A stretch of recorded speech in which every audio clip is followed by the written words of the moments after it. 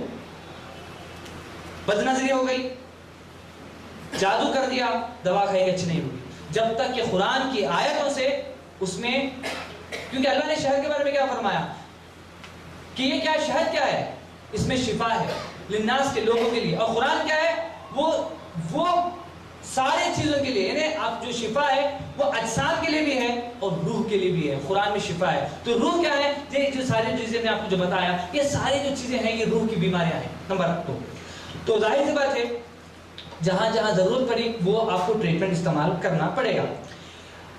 اللہ کے رسول صلی اللہ علیہ وسلم کے زمانے میں بھی 2 طریقے سے علاج ہوتا تھا، ایک علاج بالادویہ کہتے ہیں، یعنی دواؤں سے علاج کرتے تھے، اور دوسرا جو ہے علاج الادیہ یعنی دعاؤں سے۔ ایک صحابی گئے، کسی کو بچھو، ہمارا ابو ہریرہ رضی اللہ عنہ جو روایت ہے کہ جو ہے ایک صاحب، میں اپنی شارٹ میں اس لیے بول رہا ہوں کہ وقت ہو رہا ہے، کہ وہاں پر بچھو کاٹ دیا، سورہ فاتحہ پڑھ کے پھونک دیا، تو انہوں نے بکری گفٹ دی، تو یہاں پر آ کے اللہ رسول کو بولے یا اللہ رسول سب سے میں مطلب ایک گفٹ کے طور پر ایک بکری دی، کھا سکتے کیا، ہم پکائے کھا لیے، تو اللہ رسول کیا فرمایا مجھے بھی لانا تھا۔ تو بولنے کا مقصد کیا ہے کہ وہاں پر بچھو کاٹا، سورہ فاتحہ پڑھ کے پھونک دی۔ تو یہ جو ہے دعاؤں سے علاج، دعا پڑھ کے پھونکنا۔ دیکھو میں آپ چیز الحمدللہ، دیکھیں میں کسی چیز کے مخالف نہیں ہوں، میں آپ کو سمجھا رہا ہوں کہ قرآن کے اندر قرآن کی آیتوں کو دعا کے طور پر پڑھ کے پھونکنے کے لیے بتایا گیا، تعویذ بنا کے گلے میں لٹکانے کے لیے کہیں بھی اس کی اجازت نہیں ہے۔ اگر تعویذ کوئی پہنتا ہے، اللہ نے فرمایا جس نے تعویذ لٹکایا اس نے شرک کیا۔ اور ایک چیز ہے دونوں سے علاج، دعا بھی کرو اور تم کیا کرو، ساتھ ہی ساتھ دعا کے ساتھ ساتھ تم کیا کرو، اپنا علاج، جسمانی علاج بھی دو، اس کو جو ہے علاج بالمیزان۔ یہ کچھ طریقے ہیں طب نبوی کے اندر جو میں نے آپ کو جو ہے سامنے رکھا، کچھ باتیں ابھی آپ کو جو ایک انشاءاللہ تقریباً پورا نہیں، کم از کم ایک آئیڈیا تو فارم ہوگا کہ واٹ از طب نبوی، اب طب نبوی کے اندر کیا ہے۔ اب میں جو ہے آپ کو جو آپ سننا چاہتے ہیں پر انجیل کے بارے میں سر، یہ کچھ چیزیں میں آپ کو بول کے اپنی بات کو انشاءاللہ تعالیٰ کنکلوژن کرتا ہوں۔ میں آپ کو پہلے بھی بولا پریونشن کے طور پر، پریونشن بیماری نہیں آنا ہے، جیسا ایلبولا وائرس ساؤتھ افریقہ میں آیا تو لوگ کیا کر رہے ہیں، ایلبولا وائرس کے جو بھی ساؤتھ افریقہ کے لوگ ہیں یہاں پر نہیں آنا، یہاں پر نہیں آنا۔ تو اللہ کے رسول صلی اللہ علیہ وسلم نے تعاون کے بارے میں حدیث جو بولی، میں آپ کو شارٹ میں جو ہے بتا کے اپنی بات کو انشاءاللہ تعالیٰ ختم کر دوں گا۔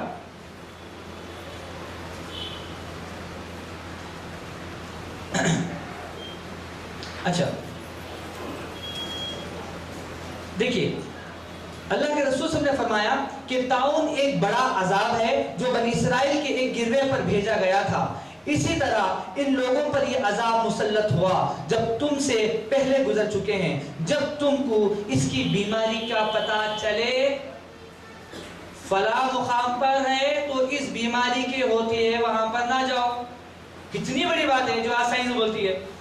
اور اگر ایسی جگہ میں پہلے طاعون پھیل چکا ہے، پلیگ کی بیماری جس میں کئی لاکھوں لوگ یہاں پر مرے، طاعون ہندوستان کے اندر بھی، اگر وہاں نہ جاؤ، اگر کہیں اس جگہ میں جہاں پر تم ہو آلریڈی، تو وہاں سے پھر واپس بھاگ کے کہیں مت جاؤ۔ تو کیونکہ انفیکشن کا جو کانسیپٹ بھی اللہ کے رسول صلی اللہ علیہ وسلم کے زمانے میں تھا، تو اللہ کے رسول نے پریونشن کے طور پر اور طاعون سے مرنا ہر مسلمان کے لیے خدا کے راہ میں شہید، یہ بھی بول دی۔ تو میری بات کیا ہے کہ جہاں پر طاعون ہے وہاں سے تو بھاگو نہیں، جہاں پر طاعون ہے تو وہاں پر جاؤ نہیں۔ ارے طاعون اس کا مطلب میں کنفرم میں مروں گا، جب تم کنفرم مرو گے تو چپ چپ کے نہیں مرو گے، تمہارا کانسیپٹ کیا ہے یار، سب سے بڑی چیز کیا ہے، مرنے میں شہید ہونا ہے۔ اللہ کے رسول نے فرمایا، حدیث اللہ کے رسول نے فرمایا، بخاری کی حدیث ہے کہ طاعون سے مرنے والا ہر مسلمان خدا کی راہ میں شہید ہونا ہے۔ یہ 10,000 زیادہ بوسٹر پیک مل رہا ہے۔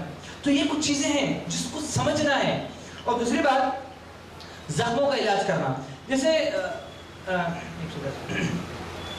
مثال کے طور پر اگر آپ دیکھیں گے کہ علاج جیسا احد کی جنگ میں رسول صلی اللہ علیہ وسلم کے زخموں کا علاج کیسے کیا گیا، تو آپ صلی اللہ علیہ وسلم نے فرمایا کہ آپ کے چہروں مجروح ہو گیا، مجروح کے معنی زخمی ہو گیا، کہ آپ کا چہرہ مجروح ہو گیا، آپ کے اگلے دانت سام کی جو ہے دانت ٹوٹ گئے اور خود پر چور مطلب بہت جو ہے ان پہ کیا ہو گیا مطلب مار پڑی. تو حضرت فاطمہ رضی اللہ تعالیٰ آپ کے ساتھ ہی خون دھوتی تھی اور حضرت علی ابن طالب ان پر زخموں پر پانی ڈال سے بہاتے تھے. جب حضرت فاطمہ نے دیکھا کہ خون بند نہ ہوا, بند ہونے کے بجائے بڑھ گیا, تو انہوں نے چٹائی جلائی اور لگائی. دیکھو شام میں آپ کو میں بولتے چلے جاتا ہوں کیونکہ اگر پڑھوں تو زیادہ جائے گا.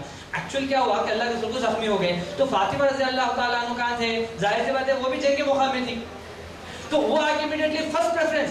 تو اس سے کیا ثابت ہوا کہ ایک مسلمان عورت وہ منیمم اتنا نالج تو ہونا چاہیے کہ گھر میں کوئی پرابلم ہو گیا تو ایمرجنسی ٹریٹمنٹ دے, جس کو فرسٹ ایڈ ٹریٹمنٹ بولتے ہیں. تو فاطمہ رضی اللہ عنہ علی سے کیا سمجھ میں نہیں آیا علی کو, علی رضی اللہ عنہ نے کیا کیا, اٹھا کے پانی ڈال کے واش کرنا شروع کر دیا. تو خون کیا ہوا, بہنا شروع ہوا.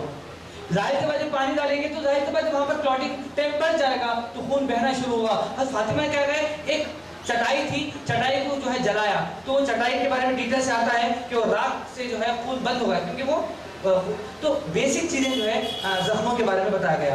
خشکی اور براس کے بارے میں بھی جو ہے کافی ڈیٹیل سے.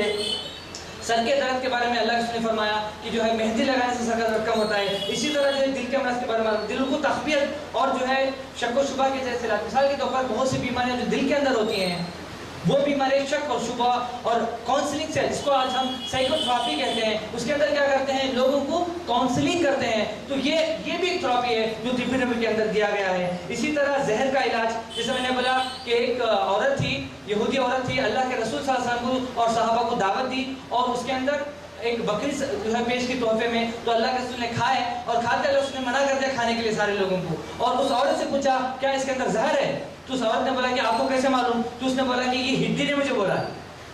تو ظاہر سی بات ہے انہوں نے بولا کہ میں یہ چاہتی تھی کہ اگر آپ اللہ کے رسول نعوذ باللہ نہیں ہیں تو آپ یہ کھا کے مر جائیں, اگر واقعی آپ اللہ کے رسول ہیں تو اللہ آپ کو کیسے بھی انفارم کر دے گا. تو اس طرح سے جو ہے اس وقت جب لوگ صحابہ تھے ان کو ہجامہ کر کے جو ہے وہ زہر کو نکالا گیا تھا. اسی طرح زہر کا اور جو ہے جادو کا اثر, میرے بہت سی چیزیں ہیں, انشاءاللہ وقت کی کمی کی وجہ سے میں دو چار چیزیں بولتے ہوئے جاؤں گا. کہ انجیر کے بارے میں اللہ کے رسول نے فرمایا کہ یہ جنت کوئی پھل ہے تو جو جنت سے آیا ہے تو وہ انجیر ہے. تو کیونکہ یہ اس کو کھاؤ کیونکہ یہ بواسیر کے معنی پیس, اس کو ختم کر دیتی ہے, گھٹیا جوڑوں کی درد میں مفید ہے. اور یہ کیا کرتی ہے, یہ ایک اس کا ہے مطلب وہ جنت کا میوہ ہے. انگور کے بارے میں اللہ کے رسول نے فرمایا کہ اسے کھاؤ, یہ بہترین کھانا ہے, یہ تھکان کو دور کرتا ہے, غصے کو ٹھنڈا کرتا ہے, اعصاب کو مضبوط کرتا ہے, سالن کو خوشبودار بناتا ہے, بلغم کو رقیق کرتا ہے, چہرے کی رونق کو نکھارتا ہے. اسی طرح سے جو ہے منیخا کے بارے میں اللہ نے فرمایا کہ یہ اعصاب کو مضبوط کرتا ہے اور بیماری سے محفوظ کرتا ہے. تو بہت سے جیسے اللہ کے رسول نے میتھی کے بارے میں فرمایا کہ اگر کسی کو میتھی کا جو ہے نالج مل جائے کہ میتھی کھانے سے اتنا فائدہ ہوتا ہے تو اپنے وہ سونے بیچ کے میتھی خریدے گا.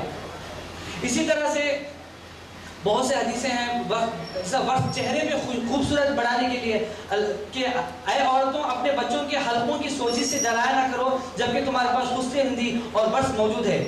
مثال کے طور پر جیسے چہرے کو نکھارنے کے لیے جو ہے ایک ایکسٹرنل ٹریٹمنٹ ہے وہ دیا جاتا تھا. اسی طرح سے جو ہے لوبان کے بارے میں کہا گیا کہ لوبان کی دھونی گھر کے اندر دیا کرو تاکہ اس سے کیڑے مکوڑے نہ آئیں. تو ظاہر سے پہلے جب کیڑے مکوڑے مچھر نہیں آئیں گے تو وہاں پر جو ہے بیماریوں کا خاتمہ ہو جائے گا. چقندر کے بارے میں فرمایا اللہ کے رسول صلی اللہ علیہ وسلم نے, اور سرما کے بارے میں فرمایا کہ بینائی کے لیے بہت اچھی چیز ہے, اور سفید بالوں کے لیے خشاب لگانے سے منع فرمایا, مگر مہندی لگانے کے لیے اس نے فرمایا مہندی کا پروف ہے کہ جو مہندی لگاتا ہے قوت باغ کو بڑھاتا ہے, اور جو لوگ دہی مارتے ہیں ان کی قوت باغ بھی جاتی ہے اور چہرے پہ کالا پن بھی آ جاتا ہے. زیرہ کے بارے میں اللہ نے فرمایا کہ اللہ کے رسول نے اسے گر پر داڑھی پر خوشبو کے لیے لگایا کرتے تھے زیرہ کو. حضرت عائشہ کی روایت میں اس سے پتہ چلتا ہے, اور بخاری مسلم میں حدیث ہے کہ جو اللہ عائشہ نے ایک ہاتھ کی انگلی پر جب آبلہ آ گیا, آبسس آ گیا تو زیرہ کا استعمال کیا. اسی طرح مہندی سر درد کے لیے جو ہے استعمال کرتے تھے. تو یہ ساری چیزیں طب نبوی کے اندر کاسنی کے بارے میں حدیثیں ہیں, کلونجی کے بارے میں حدیثیں ہیں, شہد کے بارے میں حدیثیں ہیں, سارے پورا طب نبوی ایک گھنٹے کے اندر نہیں بول سکتے. اس لیے یہ میں نے آپ کو صرف کلو دیا ہے کہ واٹ از طب نبوی, how can you read this one. تو آپ کا کام یہ ہے کہ سب سے پہلے جا کے طب نبوی ابن القیم جوزی رحمۃ اللہ علیہ کی یہ کتاب آپ لیجئے, آپ اس کو پڑھیے, طب نبوی کو سمجھیے.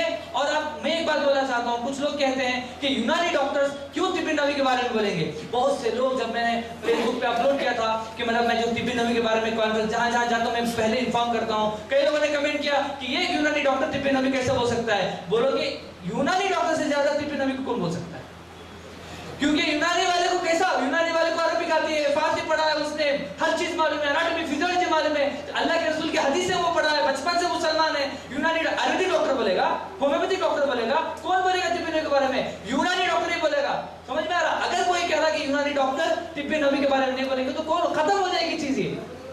تو یہ کچھ چیزیں ہیں جو ہمیں سمجھنا ہے. اور جو ہے مثال کے اوپر میں آپ کو بتانا چاہ رہا ہوں کہ کوئی بھی چیز کے اندر غلو مت ہو جائیے, کوئی بھی چیز کے اوپر زیادتی مت کریے, ہر چیز کو سمجھنے کی کوشش کریے. اور انشاءاللہ تعالیٰ بہت سے لوگ ہیں جو طب نبوی کو ختم کرنا چاہتے ہیں, اس میں خود کئی مسلمان ہیں اور کچھ لوگ جو ہیں جو غیر مسلمان ہیں. میں آپ لوگوں سے گزارش کروں گا کہ یہ طب کو اپنے بچوں کو پڑھائیے, سمجھائیے. روز جب آپ انگور دیں گے, جب آپ اس کو شہد دیں گے تو آپ ایک حدیث بول کے دیجئے تو یاد ہو جائے گا, کیونکہ ہمارے والدین نے ہم کو ٹرانسفر کیا, ہم اپنے بچوں کو ٹرانسفر کریں گے. یہ کچھ چیزوں کی طور پر میں اپنی بات کو ختم کرتا ہوں. اور اگر اس میں کوئی غلطی ہو گئی تو میں اللہ سے معافی چاہتا ہوں, اور یہ اگر کوئی غلطی ہوئی ہے تو یہ میری وجہ سے اور شیطان کی وجہ سے ہے, مگر ورنہ بات اللہ کے رسول صلی اللہ علیہ وسلم کے حق کی ہے. وآخر دعوانا الحمدللہ رب العالمین.